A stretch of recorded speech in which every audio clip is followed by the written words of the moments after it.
Hello beautiful soul! Welcome back to my channel. This is my Chang I May from Japan. Kaban Leo, this reading is for you. Tignan natin na iyong March 29 to April 4, 2026. Maraming salamat po na sa mga subscriber, new subscriber, cross-watcher, at sa mga bagong pasok dyan. Welcome na welcome kayo sa bahay ni Ate I May. Salamat din sa nakataba ng puso ninyong mga comments at sa mga nagpa-personal reading. Marami pong salamat. Kung gusto nyo na energy nyo lang talaga, ang gusto nyo makuha natin, all the details is in description below. Paka-check na lang. General reading tayo, kunin mo lang ang sayo, at itapon ang hindi naman talaga sayo. Maaring vice versa. Energy mo, energy ng person mo, energy ng malapit sa puso mo, nangyayari, or mangyayari pala. Use your own intuition, lawakan nyo inyong isipan, ano man ang gender mo, ano man ang edad mo, wala sa baraha ang kapalaran ng tao, kayo pa rin makapagpapabago nito. Gawin yung guide yung mga warning, hindi negative yun, it's a warning para magkaroon nyo ka ng idea. Awareness, change of decision, action, pwedeng maiwasan, at kung ano man. Pero kung gusto mo na positive reading lang, pasensya na, baka hindi mo magustuhan yung reading natin. Pero try to analyze our reading. Bulol si ate. Para pagkaroon ka ng positive outcome dahil sa positive, puro naririnig nyo positive pero hindi nyo alam yung outcome, di ba? Pero nasa sa'yo pa rin yan, it's your choices. Okay, meron tayong Gemini, Leo, Gemini. Ang bulol ko talaga, grabe. Gemini, Leo, Virgo, Taurus, and Cancer. May mga sitwasyon ka na you want to growth or you want to recover it. Na dun ka sa point na yun, no? Or, pero naguguluhan ka. May mga bagay na iniisip mo at gusto mo tong umpisahan. Andun yung situation na yun. Parang, alam mo yung thinking. Parang nagsisink in ka rin ng mga information. May mga ginagawa ka, nagsisink in ka ng information. Ganito ba? Ganyan ba? Ganun ba? Parang handun ka sa point na yun. Kasi, you want to make sure na magiging okay yung sitwasyon, no? Na yun. And then also, sa iba sa inyo is magkakaroon kayo ng mga reflection from the past situation or pwedeng may mga feeling emotion situation ako na nakikita sa'yo. Pwede makakaramdam ka lang ng lungkot, ganyan, o magkakaroon ka ng mga pag-iisip na medyo may, pag-worried, mga ganong sitwasyon, ano? And yung iba sa inyo is makaka-receive ka raw ng text message or news. Kasi we have the family, ibig sabihin either sa family mo, ito, no? Yan, makaka-receive ka ng ganun. So, iba dito, relationship yan. Makaka-receive ka raw ng ganun. Sa tingin ko, hindi siya good yung energy sa nakita ko. Siguro may problema. Sa iba dito, there's a problem. Siguro when it comes to communication na yun is problem. Maaring ganun. Or yung situation na maaring makaka-receive ka ng news or text message sa isang sitwasyon na hindi maganda. Ganyan. Ako nakikita. Either good or bad to, mga ganun sitwasyon. And then also, spiritual growth sa iba sa inyo, pero iba sa inyo kasi hindi ata kayo nakakapag-focus. Siguro mas more mag-focus ka to growth more, your spiritual. And then also, sa iba naman sa inyo is mag-trust ka raw sa intuition mo. And then, handito rin yung point na minsan disorganized din kasi yung iba, siguro mas more kang kailangan mo ng action, confidence, and lakas ng loob para maumpisahan na yung isang bagay, isang sitwasyon sa buhay mo, or you need to start a new beginning into your life to achieve or to success, ano? And maaaring nasa bahay lang din yung iba, or nahandun yung point na wala kayong trabaho, o kaya naman sa iba sa inyo is resting time mo, o kaya naman is ang trabaho mo talaga is sa bahay. Pwede na doon sa point na yun, ano? And then, ang nakikita ko rin dito is may mga complicated situation ako na nakikita sa'yo. Magkakaroon ng mga debate, conflict, malaki man o maliit yan. Pwede makaka-receive ka lang, ganyan. O kaya is may mga hard work situation sa iba sa inyo na medyo nagiging hard ka dun sa sitwasyon na yun, nahihirapan ka to start, to decide, maring na doon sa point na yun. May mga pain ka daw na mararamdaman, either physical activity, trabaho, or any situation of pain, pwedeng sa family rin kasi andito rin siya, or pwede na doon sa point of a growth situation. Pwedeng halimbawa, gusto kong mag-ipon ng pera pero hindi ko magawa kasi ganito, ganyan, ganyan, ganun, ganun, di ba? Mga ganun yung situation. Kaya may hard work situation or you need to put your hard work talaga sa isang sitwasyon mo sa buhay mo to achieve yung bagay na yon, di ba? Nandun yung point na yon. May mga biglaang magaganap o mangyayari sa iba naman sa inyo is andun yung feeling emotion, may mga pasasalamat o mga papuri, may mga i-imagine daw kayo ang iba sa inyo, and then also, basta mag-trust ka lang daw sa intuition mo, and yung iba sa inyo is, may isang sitwasyon sa buhay mo na may inspired ka. Parang inspired ka and you want to start yung bagay na yon or gawin yung bagay na yon o desisyonan yung bagay o yung sitwasyon na yun, nandun ka sa point na yun, ano. Andito rin yung point of pagsasaayos or paglilinis ng mga bagay-bagay o sitwasyon into your life. Maaring iba sa inyo is nandun kayo sa point na yun, ano. May mga bagay na kayo na isasaayos, is lilinisin, aaksyonan, mga ganyan sitwasyon. And also, there's a karma situation. Ibig sabihin is may tao sa nakaraan na muling ko-connect sa'yo. Pwedeng kaibigan mo, pwedeng tao nagkaroon na siya ng connection sa'yo and then ko-connect siya uli sa'yo.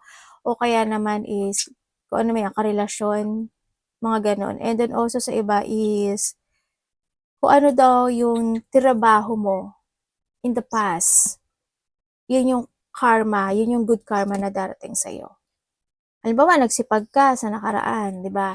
Naging magastos ka sa nakaraan. Yun yung marireceive mo ngayon. Kaya you need to be very careful din talaga, no? Pagdating isang aspect of your life, kung saan aspeto ng buhay mo yan. Yun.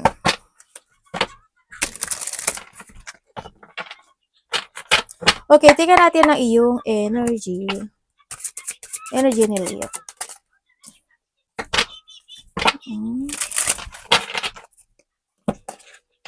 Uy, yung ano mo, oh. Ikaw na ikaw, oh. Sabi, ganun eh, no? Okay. Your energy. Ano natin to. Para makita mo yung ano mo. Justice is your energy.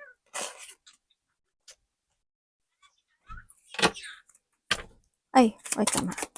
Wala, akala ko mali ako eh. Okay, your energy. The moon again, oh, and the moon. Okay, when it comes sa iyong energy, is nandito yung situation mo na meron kang mga, parang babalik ka muli sa simula, eh, no? Andito yung point na yung energy mo. Parang babalikan, may mga bagay ka na sisimulan muli, a-actionan mo na, mailelet ko ka na, mga ganong situation, ano. Handun din yung point na merong kang sitwasyon na parang meron kang i-filter na situation, parang nandun sa point na yon. May mga sitwasyon na pipilterin mo. Ganyan. Pipilterin, susumahin. Paano mga ganun sitwasyon. Yan. Sa iba naman sa inyo is, ang energy mo is meron kang yun nga, pagle-let go in some aspect of your life. May mga ile-let go ka na sa sarili mo. Halimbawa, dati hindi ka kumikilos, then you let it go. Dati hindi ka nag-exercise and then you let it go. Yun, mag-uumpisa ka ng muli. Or dati hindi ka nag-iipon ng pera and then you let it go. Yung mga ganun, basta something letting go. And then, yun nga, you will back from the basic, from the zero, and from the top, mga ganun. And then also is, may mga bahay ka na daw na itatama this time. Yun na nakikita ko sa yung energy. May mga pupukusan ka na talaga. Or hando yung point of magpo-focus ka na dito, gagawin ko na to, mga ganyan.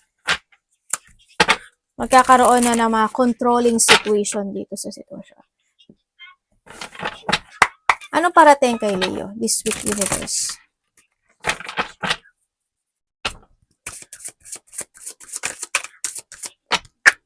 Parating po kay Leo. Uy.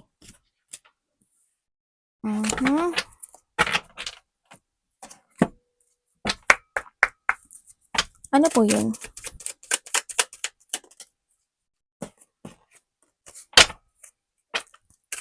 Parating sa kanya. Okay, parating sa iyo. Okay. Meron kang Ace of Cups, Ace of Cups. So, congrats. Okay, parating sa iyo, Leo.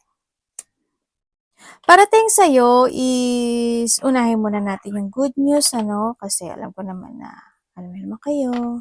Okay, pagdating sa iyo, there's a good news happen into your life. Ibig sabihin, may sitwasyon na magtatapos na, no? Nandun sa point na yon. May fulfillment, achievement, and feeling happy or there's a happiness situation. Magkakaroon ng mga union, ganyan.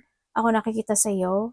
Merong daw pangarap sa buhay o inaasam na makakamit mo. Hindi man sa'yo yung inaasam na yon.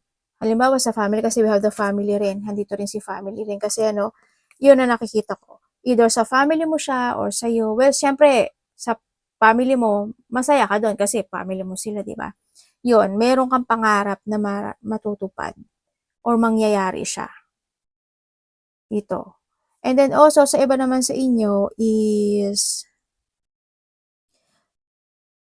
Leo, may paglabas ng pera. Malaki. Or maybe nahandon yung point na magkakaroon ka ng pag-i-evaluate in some aspect of your life. Pwedeng nahandon sa point na yun. Halimbawa, maglalabas ako ng pera, pero eto na lang, ganito ba, dapat ba, ganyan ba, parang nahandon sa point na yun. And also, handun din yung point na magkakaroon ng mga pagtatalo, alitan, hindi pagkakasundo, or mga ganong sitwasyon, no, sa iba sa inyo. Pwedeng kasi may family rin tayo, baka related siya sa family mo or makaka-receive ka lang ng information sa related sa kanila, mga ganyan. May mga ganong sitwasyon or pwedeng nandun sa point na may mga tao or may tao na walang tiwala sa'yo or hindi believe sa'yo. Well, alam ko naman na you don't care doon. At natural na rin sa iyo yun, no? And then also is, halimbawa ikaw, vice versa, no? May tao ka na hindi mo pinagkakatiwalaan at parang hindi ka, and you don't want to trust dun sa tao o sa sitwasyon na yan. Pwedeng nahandun sa point na yan, no? And then also, ang parating din sa'yo is, magiging busy ata yung iba. Sa nakita ko dito, pwedeng may mga gagawin kang multitask o multiple priorities. Handito rin yung point of, may tao nagmamatiyag sa'yo. May conflict talaga, no? Kaloka. May mag-aaway-away. Either kasamahan mo to sa trabaho, kaibigan, o kapamilya. May mag-aaway-away, as in. Pwedeng karelasyon, kasi andito rin si ano eh. And then also, pag-uusapan ka raw. Alam mo ba, Leo, hindi pa ate, maraming darating sa'yo na opportunities. Yun ang pinaka-the best sa lahat. Diba? Maraming darating na opportunity, instant opportunity sa'yo. But, ito na yun. But, you need to trust to your intuition to make a decisions right. Huwag pa bigla-bigla ha, and be patient to make a choices kasi pwedeng mag-mess iyon. No? Pwedeng ika-frustrate mo yon. No? Ingat ka lang din. And then also, kung saan mga aspeto ng buhay mo yan ha, basta if there's any choices in life is ganun. Kailangan huwag maging impulsive. May mga pag-uusapan din kayo related to a bahay, territorial, lupa, mga ganyan. Yung iba ganun. May tao na magbibigay ng opinion or payo. Ikaw ito sa kanya or siya ito sa iyo. Vice versa. Medyo magulo yung isip mo ngayon, ano? Or marami ka lang talagang iniisip na gusto mo actionan, i-movement, sabihin, gawin, ganun. Nandun yung point ng iba sa inyo. Yun na nakikita ko sa'yo dito. Yung ano, maging balanse ka, no, sa sitwasyon mo kasi may dalawang taong may sakit sa pamilya mo or sana when it comes sa'yo, wag naman sana, no? But, sinasabi to, try to make it balance talaga. Tingnan natin. Leo. Love, kapatid, anak, magulang, karelasyon, kaibigan, pamilya, kung sino man ito. Leo in love. This week po. This week po, universe. This week po. Leo in love this week.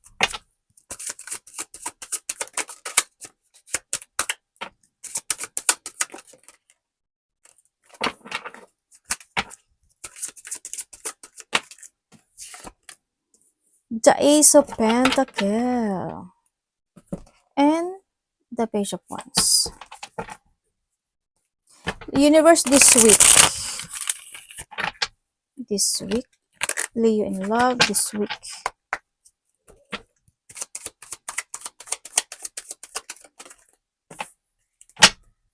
Yung iba sa inyo may financial problem kayo ha. Ingatan nyo. Pero tingnan natin yung pera mo doon. Okay, when it comes sa yung love.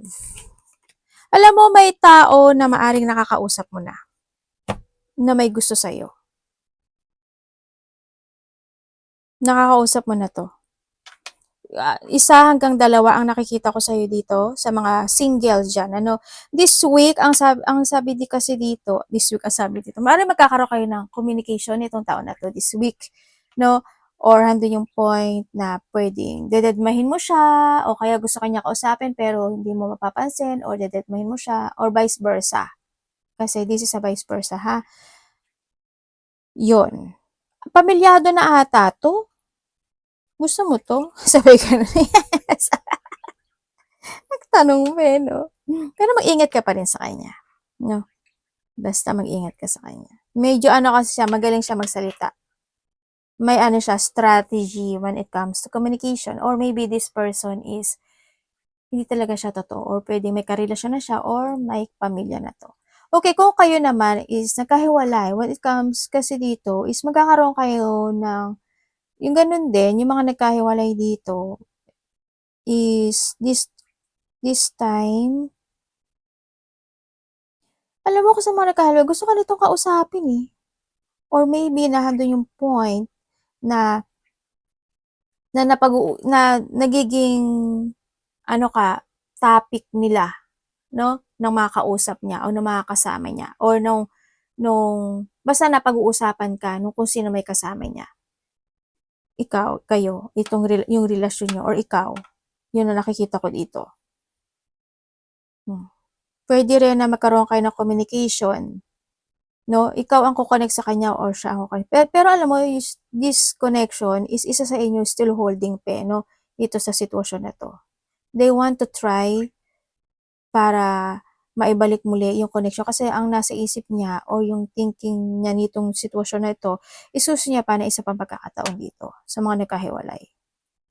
Sa mga relationship na may third party, oo kasi may pamilya na to, tsaka, or maybe may karelasyon na talaga siya. Ito, kasi there's a new person. Ako nakikita. No, pwede ikaw yung third party, o kaya naman, kung ikaw yung original, meron siya. Kunyari, nagbibisi-bisihan lang to.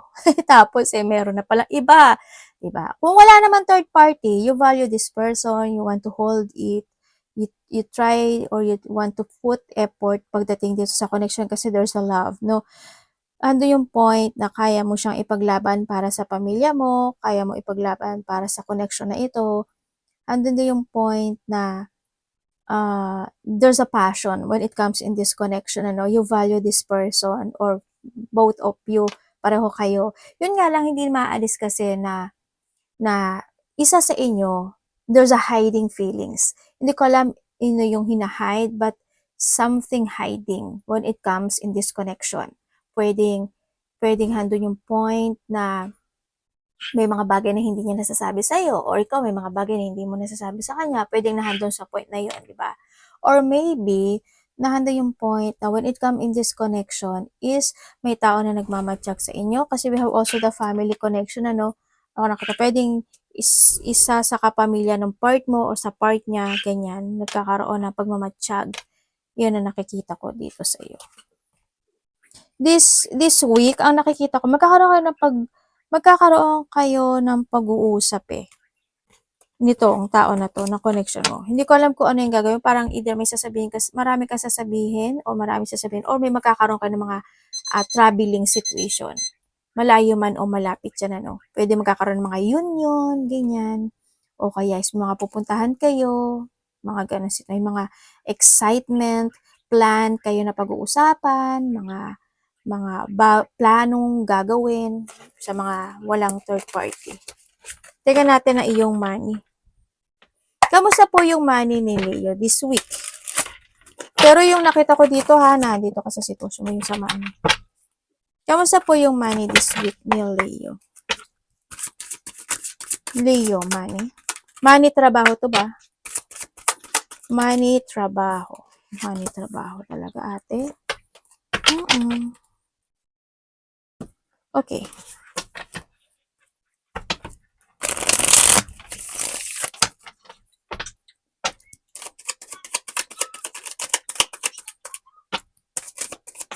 Uy.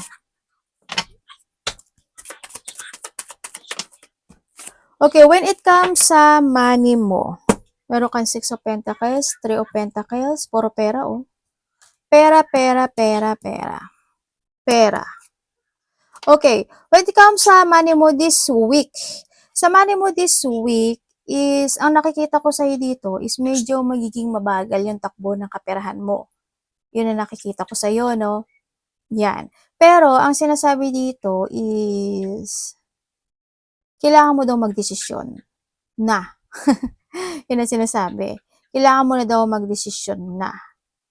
Yan. Pero magkakaroon naman ng konting improvement. Kasi ang nakikita ko kasi sa Leo, kasi is mas marami lumalabas dahil sa pumapasok, ano, kaya medyo ingat lang talaga. You need to learn to grow when it comes sa yung money. Magkakaroon ng mga pag-uusap pagdating sa pera o nandun yung point na magkakaroon ng mga dealing. O halimbawa, may tao makipag-deal sa'yo, may tao na makikipag-partnership sa'yo, collaborate sa'yo, ganyan. O kaya is, andun yung point na merong pero mas marami kasi, ano, pwedeng may tutulungan ka pagdating sa pera. O sa iba dito, receiving kasi ito, no? Sa iba, receiving or makaka-receive ka. O sa iba dito is magtutulong ka daw. Yun na nakikita ko sa'yo. Sa iba sa'yo, magkakaroon kayo ng connection sa tatlong tao. Or magkakaroon kayo ng connection sa dati mo nang kakilala to. Na muli kayo magkakaroon ng connection. Parang nasabi ko siya dito. No? Tama ba ako? Yun ang nakikita ko sa iba. Sa iba sa inyo, kung ipopokus ko lang to sa'yo, magkakaroon ka na daw ng magkakaroon ka na ng awareness o nahandun yung point na magkakaroon ka ng kamalayan na to decide na gagawin mo nang magkaroon ng improvement yung kaperahan mo. Yung iba ganun, nahandun sa point na yan.